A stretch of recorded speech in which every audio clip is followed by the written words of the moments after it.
Olá, pessoal. Mais uma semana nas reflexões do Evangelho, né? Nós temos feito as reflexões com o livro Vinha de Luz, de Francisco Cândido Xavier, pelo Espírito Emmanuel, e hoje nós vamos ver a lição 43.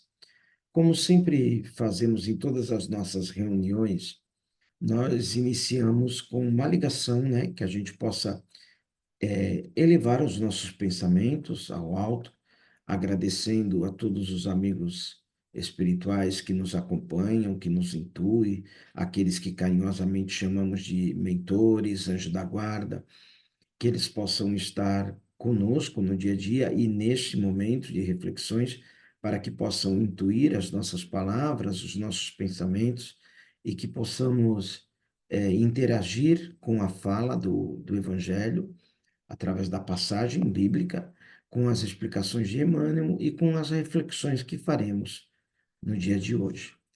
Agradecemos a Jesus por nos trazer o seu Evangelho bendito, que orienta as nossas vidas, transformando as nossas palavras, pensamentos e atitudes, para que sejamos sempre pessoas melhores.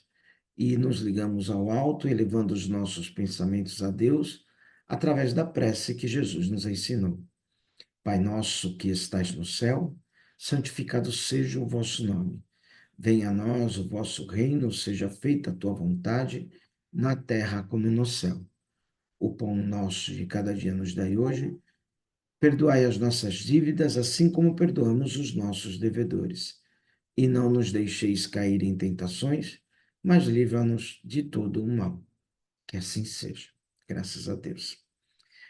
Então, como eu falei, hoje nós vamos estudar a lição 43 do livro Vinha de Luz.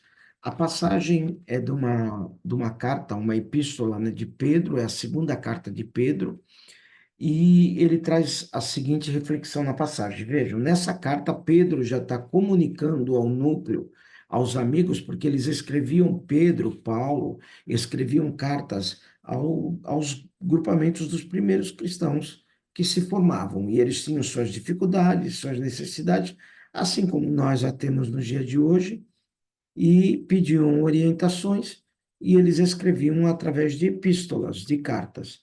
E aí a primeira carta ele começa assim: Vós, é a segunda carta dele, desculpa. Vós, portanto, amados, sabendo isto de antemão, veja, quando ele fala assim, sabendo isto, é porque ele já tinha, antes dessa passagem, ele já vinha falando de uma série de orientações, de como se comportar, do que é certo, e aqui ele fala para dois grupamentos. A passagem de Pedro, ele se direciona a dois grupos de pessoas, de seguidores do Cristo. Aqueles que sabem, que conhecem as orientações, o Evangelho, que conhecem a luz, e aqueles que ainda não conhecem, mas estão dispostos a conhecer. Então, a nossa reflexão de hoje serve para esses dois grupamentos, aqueles que já conhecem o Evangelho, já conhecem a luz e como se comportam com esse conhecimento, e aqueles que ainda não conhecem, ainda não introjetaram no seu modo de agir. Então, vamos retornar aqui a passagem. Vós, portanto, amados, sabendo isto de antemão, as orientações, guardai-vos de que pelo engano dos homens abomináveis, aqui os homens abomináveis eram os falsos profetas, aqueles que se apresentavam de uma forma, mas na verdade eram de uma forma contrária, oposta. Isso é o que mais nós temos na nossa vida. Pelo engano dos homens abomináveis, sejais justamente arrebatados e descaiais da vossa firmeza. Aqui ele usa arrebatado como arrastado ou levado. Então ele diz: você será levado ou arrastado por essa força da palavra daqueles que não têm o conhecimento e descaiais da vossa firmeza. Então, é o erro daqueles que desconhecem, os ímpios, eles tratam como os ímpios, aqueles que não têm firmeza de propósito naquilo que acreditam, que não se fortalecem com aquilo que acreditam. Então, vamos ver o que Emmanuel traz de alerta para a gente. É uma passagem complexa, Pedro tratava dessa forma, mais complexa. E Emmanuel já traz uma explicação mais para a gente mais seguindo essa linha de falar para dois grupamentos de pessoas. Palavra de Emmanuel agora. O esclarecimento íntimo é inalienável tesouro dos discípulos sinceros do Cristo. Aquele, Emmanuel começa a chamar a atenção da gente sobre como discípulo, aquele que quer, discípulo é aprendiz, aquele que nós somos discípulos de um mestre, no nosso caso, discípulos de Jesus, nós estamos aprendendo com Jesus, com o seu evangelho, com o seu comportamento. Então, o esclarecimento íntimo, trazer o evangelho para a nossa intimidade, é inalienável tesouro dos discípulos sinceros do Cristo. O mundo está cheio de engano dos homens abomináveis que invadiram os domínios da política, da ciência e da religião e ergueram criações chocantes para os espíritos menos avisados. Contam-se por milhões as almas que com eles arrebatadas às surpresas da morte e absolutamente desequilibradas nos ciclos da vida espiritual. Do cume falso de suas noções individualistas, precipitam-se em despenhadeiros apavorantes, onde perdem a firmeza e a luz. Então, aqui ele mostra um cenário de que o mundo está cheio desses mal influenciadores. Ele citou aqui um grupamento de políticos, religiosos que se utilizam do conhecimento para envolver pessoas que não têm o conhecimento, né? Grande número dos imprevidentes encontram socorro justo porquanto desconheciam a verdadeira situação. Não se achavam devidamente informados. Os homens abomináveis ocultavam-lhes o sentido real da vida. É aquela falha nas explicações. Semelhante benemerência, contudo, não poderá atingir os aprendizes que conhecem de antemão a verdade. Nós, como aprendizes do Cristo, temos que buscar a verdade. Aqui, vamos dar uma pausa aqui para a gente falar, e que verdade é essa? Se o próprio Cristo manifestou na hora da crucificação, quando Caifás pergunta para ele o que é a verdade, e ele silencia, porque a verdade não é absoluta, apesar de ter a verdade divina, essa sim. Mas a verdade dos homens, ela é relativa. O que é verdade para mim pode não ser para você e vice-versa. Então, aqui nós vamos buscar a verdade do Cristo. De antemão, a verdade eterna, aquela que nos traz transformações. Os apóstolos chamavam o Cristo, manifestavam que só ele tinha palavras de vida eterna, aquelas palavras que representavam a verdade da vida. Voltando. O aluno do Evangelho somente se alimentará de equívocos deploráveis se quiser. Rodopiará por isso mesmo no torvelinho das sombras se nele cair voluntariamente, no capítulo da preferência individual. O ignorante alcançará justificativa. A vítima será libertada. O doente desprotegido receberá enfermagem e remédio. Então, veja, ele coloca aqui três situações dizendo que o aluno do Evangelho, aquele que quer aprender com Cristo, ele só vai cair nessas falsas explicações se ele estiver disposto a isso. Se ele só vai ser cego para essas mensagens se ele se fizer cego, sem visão. Então, ignorante, ele vai achar justificativa para a sua própria ignorância, vai achar explicações para tudo. A vítima será libertada das suas dores, e o doente desprotegido receberá a enfermagem. Então, aqui ele diz: com o evangelho, nós alcançaremos esses contrapontos necessários. Mas o discípulo de Jesus, bafejado pelos benefícios do céu, todos os dias, que se rodeia de esclarecimentos e consolações, luzes e bênçãos, esse deve saber de antemão quanto lhe compete realizar um serviço e vigilância.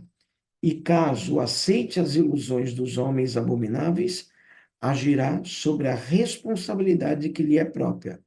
Entretanto, entrando na partilha das aflitivas realidades que o aguardam nos planos inferiores.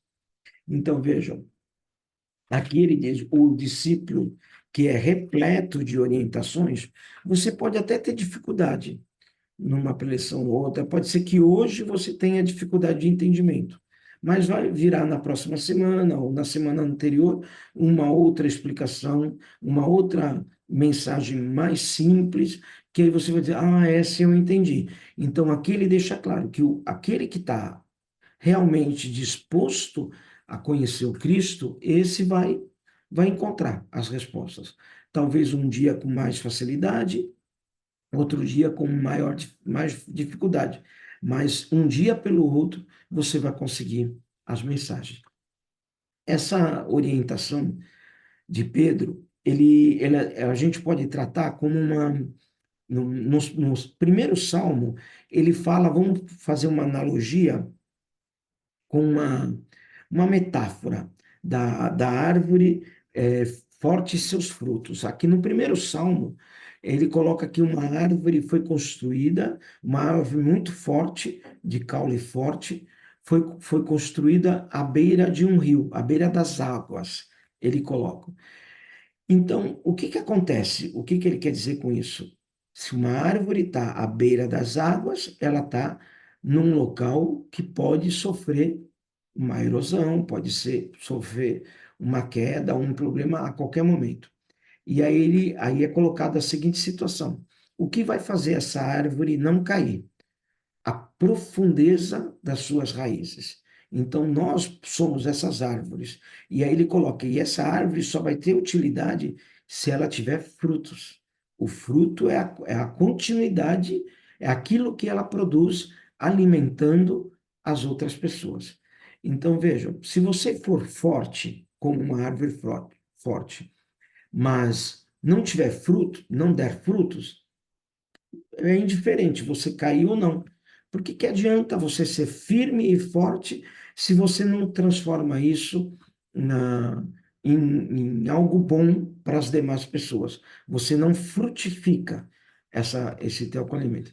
E se você for forte, firme e forte, mas você não tiver raiz profundas, embasadas, fortalecidas, naquilo que te alimenta, no caso, uma árvore do Cristo, aqui nós falamos como discípulos de Jesus, a nossa raiz tem que estar aprofundada no Evangelho de Jesus. Então, também, com certeza, na primeira tempestade, na primeira necessidade, nós vamos cair. Então, a fala hoje, essa passagem hoje de Pedro, ele trata para os imprevidentes, aqueles que têm conhecimento, as árvores fortes, mas não têm raiz profunda.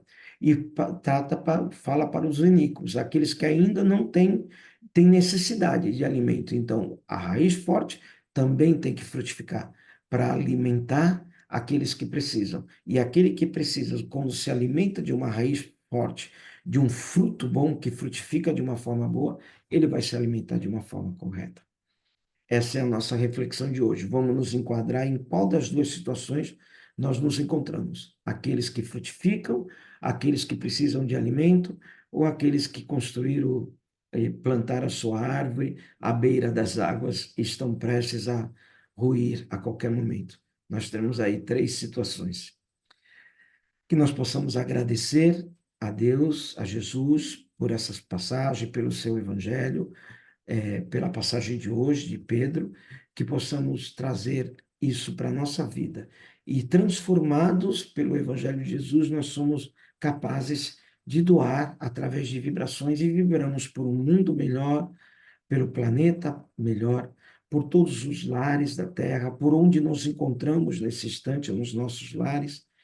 Vibramos pelos lares coletivos, creches, orfanatos, pelos presídios, por todos que se encontram nos hospitais, num leito de dor. E com muito carinho vibramos por nós mesmos, para que sejamos fortalecidos na fé, no entendimento do Evangelho de Jesus. Que essa leitura, essas reflexões que fazemos semanalmente possam ser o alimento que nos nutre na nossa vida diária. Concluímos a nossa reflexão de hoje, agradecendo a Deus e a Jesus, e que estejamos juntos novamente na próxima semana. Um abraço a todos e raízes fortes para todos nós.